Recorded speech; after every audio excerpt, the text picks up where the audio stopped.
অমুকের গদিতে আগুন জ্বালো একসাথে, মানুষ থামিয়ে জিজ্ঞেস করবে ভাই আগুনটা কেন জ্বালাতে চাইতেছেন? অসভ্য জাতের মতো ছিলাম যেখানে একটা ডিক্টেটর ছিল যার বিরুদ্ধে রক্তাক্ত লড়াই করতে হয়েছে। ভবিষ্যতের বাংলাদেশে যেন রক্তাক্ত লড়াই করতে না হয়, আমরা সেই বাংলাদেশ চাই। পৃথিবী এখন আসলে ইনক্রিজিংলি নলেজ বেসড হয়ে উঠেছে।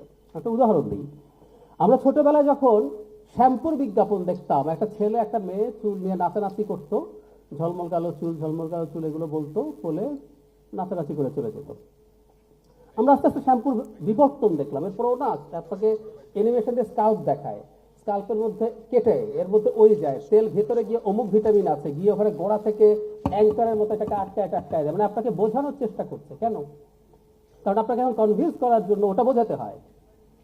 কোন ফার্নেসে স্টিল বানায় দরকার ছিল আমার জানার, আপনার কিন্তু জানায়। পাশে নড়লে কি ট্যাকটাইল কি জানি বলে, আমার সামনে দু একটা অ্যাড এসেছিল, দেখবেন আপনাকে বোঝানোর চেষ্টা করা হচ্ছে।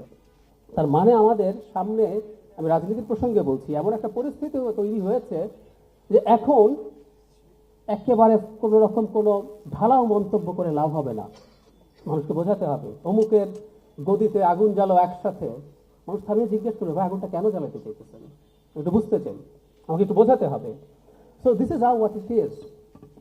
শেখ হাসিনার সময় আপনাদের মনে নাই আমাদেরকে জিডিপি বোঝাইলো, মাথা পিছু আয় বোঝাইলো, এলডিসি গ্র্যাজুয়েশন বোঝাইলো, বলে বোঝানোর চেষ্টা করা হলো আমরা কত উন্নত হয়েছি। ওর কাউন্টার ফাইটটা ইনফ্যাক্ট আমাদেরকে করতে হয়েছে একইভাবে, উইথ নলেজ, উইথ ইনফরমেশন। আমরা জিডিপি নিয়ে বোঝানোর চেষ্টা করেছি ভারতেও কিভাবে জিডিপির ফাঁকি দেওয়া হয়েছে। ভারতেও অরবিন্দ সুব্রমণিয়ান আছেন যিনি পেপার লিখে দেখিয়েছেন ভারত সরকার জিডিপি চুরি করে, জিডিপির গ্রোথ চুরি করে। সুতরাং সেগুলোকে আমরা আনার চেষ্টা করেছি, ফাইট করার চেষ্টা করেছি। আমরা প্রস্তুত কিনা সেটা হলো সবচেয়ে জরুরি কথা, সবচেয়ে জরুরি কথা। এবং আমরা একটা বাংলাদেশ চাই, অনেকে প্রায় বলছেন আমরা কেমন বাংলাদেশ চাই। আমার কাছে অনেকগুলো লম্বা লিস্ট আছে, এর মধ্যে একটা লিস্ট হচ্ছে ভবিষ্যতের বাংলাদেশে সাইদ, ওয়াসিম, মুগ্ধর মতো বীর তৈরি হবে না। আই রিপিট, ভবিষ্যতের বাংলাদেশে এরকম কোন বীর আর যাতে তৈরি না হয়।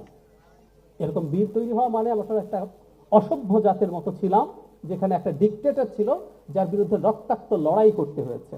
ভবিষ্যতের বাংলাদেশে যেন রক্তাক্ত লড়াই করতে না হয়, আমরা সেই বাংলাদেশ চাই। এবং সেই বাংলাদেশে আসলে লড়াইটা হবে, রাজনীতিটা হবে জ্ঞানের রাজনীতি, এবং আমাদের প্রস্তুত থাকতে হবে। আমরা সেই প্রস্তুতি রাখছি কিনা সেই জায়গাটা মাথায় রাখতে হবে। এই যে আমরা মিয়ানমার সংকট দেখছি, এই মিয়ানমার সংকট যে খুব স্পেসিফিকলি যদি আমরা বলতে চাই যে চিপ কেন্দ্রিক যুদ্ধ, তাইওয়ানের সাথে আমেরিকার সম্পর্ক, চায়না কন্টেইনমেন্ট, শেষ পর্যন্ত আমাদের এখানে এসে আমাদের দেশের রাজনীতিকে ইনফ্লুয়েন্স করা শুরু করেছে, আমরা অনেকেই হয়তো এটা জানি না। আমরা যদি এটা না জানি ওই রাজনীতিতে আমরা কাজ করতে পারবো না ইনফ্যাক্ট। তো আমি জাস্ট কয়েকটা ক্লু ধরিয়ে দিয়ে বলার চেষ্টা করছি, we should be updated, we must be updated.